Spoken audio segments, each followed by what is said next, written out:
Hey y'all, I'm Coco. I'm Mac, and welcome to Coco Mac Lifestyles. So in this edition, we are going to cover a BDSM topic that, it's a part of our lives. We are going to talk about coloring. Yeah. This is a serious one. Mm-hmm. And, I feel like it's something that a lot of people take very lightly. So, we just wanted to sit down and have a quick discussion about it. So for me, as a submissive, well, first let's rewind. Disclaimer, we are not BDSM gurus. We are not like professionally trained, if that's even a thing, or any of that. If you have questions about anything, feel free to access. However, Google is your friend. Have discernment. Yeah. Okay. So what is collaring? Collaring is typically worn by the submissive in a dominant submissive dynamic.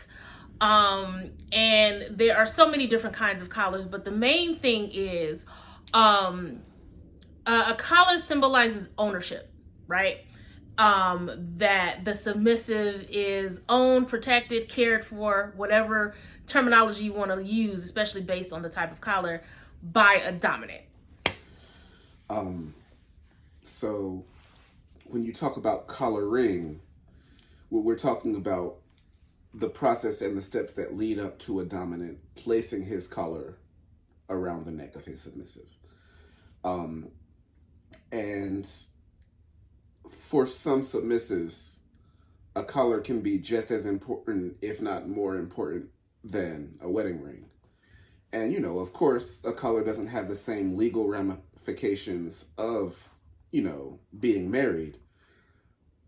But that significance, especially, when it comes to some submissives, they feel like placing their submission in the hands of somebody is essentially the same thing as putting their life in somebody else's hands.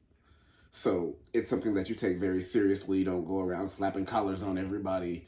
Like, we're talking about real serious relationship stuff here. Collaring is basically a contract. It is me allowing you, putting this collar on me is offering up my submission to you. At the same time, you being aware that this collar symbolizes your responsibility to me as your submissive, right? This is something that is very important when you talk about vetting. There should be vetting involved before a collar is thrown around and slapped around somebody's neck. You absolutely want to make sure as a dominant that the submissive is in alignment with what you want. And absolutely as a submissive, you want to make sure this is the person that you want taking care of you for however long in whatever capacity. It is something that's very important. And there are so many types of collars that you can always find something that fits your specific dynamic, but that doesn't take away from the seriousness of the process of being collared. There are submissives who self-collar, who, they are in a situation where they can't really find a dominant that is who they want. And so to kind of make an honor to themselves, a pledge to themselves, they will put a collar on themselves. They will self-collar. So we're going to go over some different types of collars. We don't really have examples of what they look like just because, well, I'll talk about my collar. So because we started off long distance, we had a lot of our vetting, honestly, in a very short amount of time, but we had a lot of our vetting online. All of our kinks, all of our kinks aligned. So like, it was pretty, you like this? I like that too. Really? Well, I like this. You like that too? Really? All right, well, I like this. You like that too? Oh, you nasty but cool. Like, you know what I'm saying? It was back on topic. Oh, my bad. So, a lot of our vetting went quick. We kind of knew that a DS dynamic would work between us. And because we were long distance, I honestly, as I guess you can say, my training collar was like a cute little old school Forever 21 choker that still kind of felt BDSM-ish. And I wore that until we actually solidified our dynamic and I was collared properly. So before we move on from there, a training collar. Yes. A training collar is basically, we've gotten out of the vetting stage and now we are fully in and testing the waters of the dynamic. It's easy to say, okay, well, our kinks align. Let's see what this is about. So the training collar is us. We're basically in our dynamic, but it's a test run. We're not contractually obligated to each other in a way that an actual collar would work. The training collar basically got us into the groove of one another to decide, yes, this is a dynamic that we actually want to pursue. If I was to compare it to something that, would you say maybe a promise ring? I guess you could say a promise ring. Like, if we're talking about the stages of a relationship, right? You have the dating phase, which is the vetting. I mean, well, you have the vetting, right? Dating. And then the training collar is like the relationship. And then the real collar is like the marriage. Yeah. Or at least that's how it works for our dynamics. If it works differently for somebody, please tell us about it in the comments. We're not the different perspectives. We're not the end all be all of any of this. And that's the beauty of BDSM, because it's, if it works for you, then it's a valid dynamic, period, right? As long as everybody is happy, everybody is consenting, and everybody is communicating properly, no dynamic is invalid unless it's race play. I don't give a shit. Race play is never cool. And age play is never cool. Age play, not DDLG. There's a difference. I'm always kink shame that. I don't give a shit. Anyway, back on subject. So my particular collar I was collared after we had already started our relationship. And I actually made my collar. I don't know if you guys can really see it super clearly, but I incorporated pieces of MAC as well as spiritual aspects, because our relationship is very much deeply rooted in spirituality. So there are tons of different crystals, very high vibrating crystals, and all different kind of things going on in here. So it is a very, very personal, one-of-a-kind type of collar that symbolizes both of us. And that's just one example of how deep collaring can be. So your collar would be an example of a day collar. Yes. Obviously, we're all adults. We can't be walking around with dog collars on at the job, in professional settings. So a day collar would just be something a little bit more discreet. Yeah, that you can wear that still notifies, hey, I'm collared. Mm-hmm. But it's not going to draw as much attention as a big, bulky camouflage collar. Like a leash type of collar. Which is why I have it set on a choker instead of it just being a regular necklace that would sit lower. Typically day collars are maybe a nice soft chain with like a little O. O-ring collars are definitely signs that a submissive is owned. Once you see the O-ring, this is my O-ring, because it's very personalized to our dynamic. But again, we have other collars. So we have the training collar. We have the day collar. So there are specific DS, dominant submissive collars. These are typically eternity collars is what they call them because they actually lock. And usually the dominant has the key that unlocks it, and it does not come off, right? This is usually done with a full ceremony, and it is almost as if it's a wedding ceremony. You would think about it as like a wedding ceremony. There's a lot of dedication. It's a whole thing. And those type of collars, you'd want it to be, you know, gold, silver, something that won't tarnish because, again, it is locked, it is staying on. Something to think about when it comes to those collars in particular is if you're getting an x-ray, if you're getting an MRI, that collar has to come off. And if you're long distance, you're going to need to make sure you have the means to have that collar removed before you want to go in. So like, you know, submissives have a backup key. You know, if you got to go through TSA and all these other type of things. Yes, the dominant is going to have the key, but as a submissive, you should always have a spare.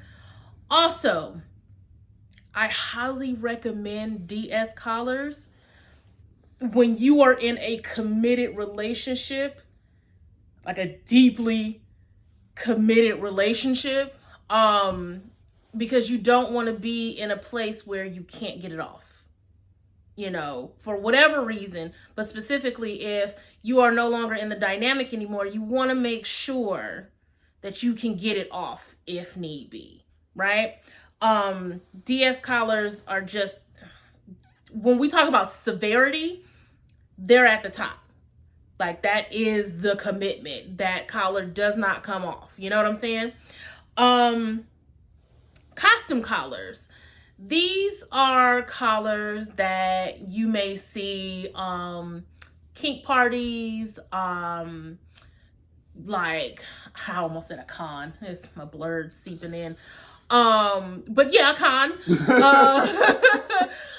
These are the really cute collars. You may see them be very frilly, different characters and different things like that on them. Bells, yeah. Chains, like all of those cute costumey type of collars. You see them a lot in DDLG dynamics. You just want to be cute little submissive. You know, I have a couple myself. Play collars. So when we talk about, you want to take this one? Okay, so when I think play collars, I think sessions. And if you don't know what sessions are, you might want to go visit some other places and come back. But a lot of collar and leash play, outside of pet play, which is a whole that's separate thing. You know, there are dominants who walk their submissives, or, you know,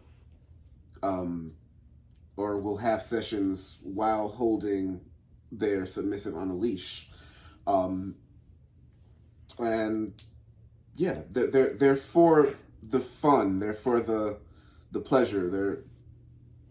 These are typically sexual collars. Yeah, they're not necessarily linked to a relationship or a dynamic. Right. These are collars that are mainly used for sexual purposes.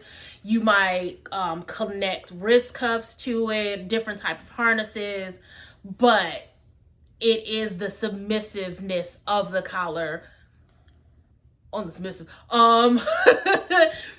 while engaging in a session, which is sexual activity.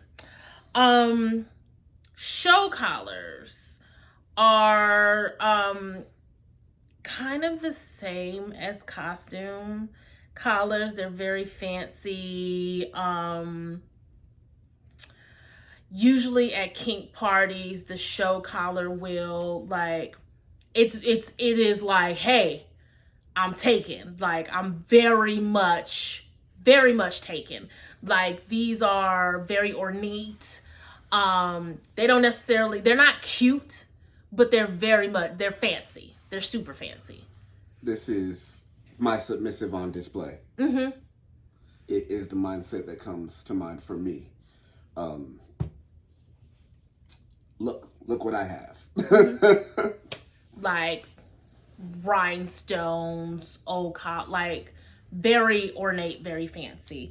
Now, protection collars kind of goes back to when I talked about self-collaring. Not just having that commitment to self, but also sometimes used as a deterrent for lame doms to like not just as don't pursue me. In situations that I've known them to be used, it will typically be a new submissive will have a dominant that isn't necessarily their dominant, will place a protection collar on them to deter people from taking advantage of them. So, it might not necessarily be a symbol of somebody who's in a dynamic, but rather just somebody who is under the protection of someone else. As they're looking for their own. Yes. And then lastly, we have pet play. And it's exactly what it sounds like. Pet play is probably the most that ain't for black folks ass kind of activity that you'll see. There are some videos that we've mentioned in past videos about, people who are dressed as dogs or cats and they're kept in cages and they are treated as a pet by their dominant. And boy, don't nothing piss black folks off faster than being treated like a dog. So, yeah. However, this is thankfully a part of BDSM that is getting more mainstream attention because as a culture, we have trauma when it comes to certain things. The idea of being on a collar and leash, it's in our DNA to be like, no.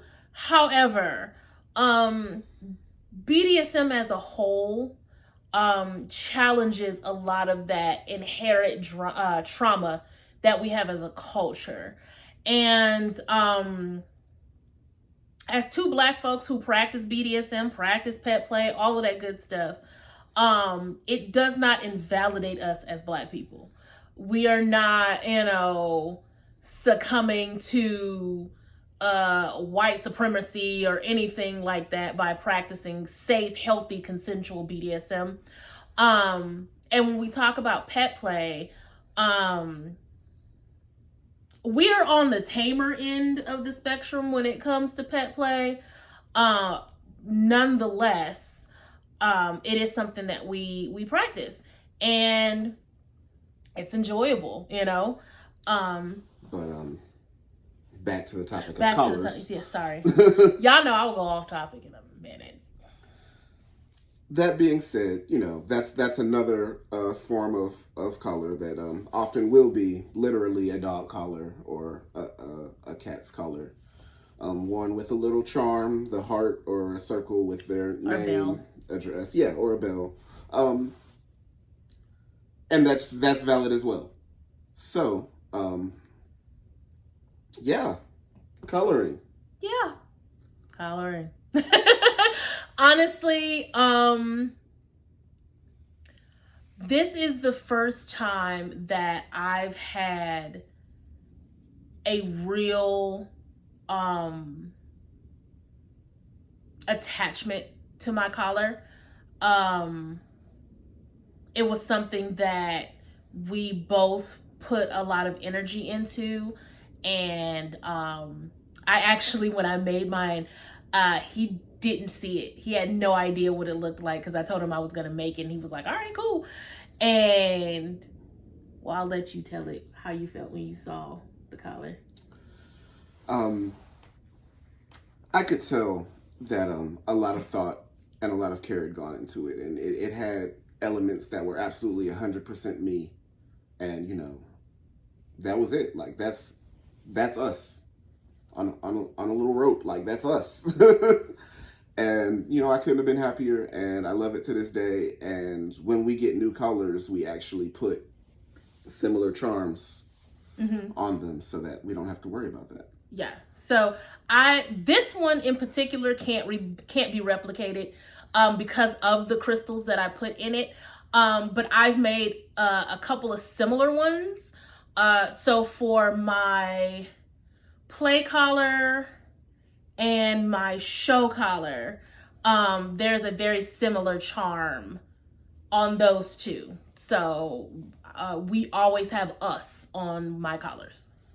And we're going over time. So we are. Just this once, I am going to push the button. Bye, guys.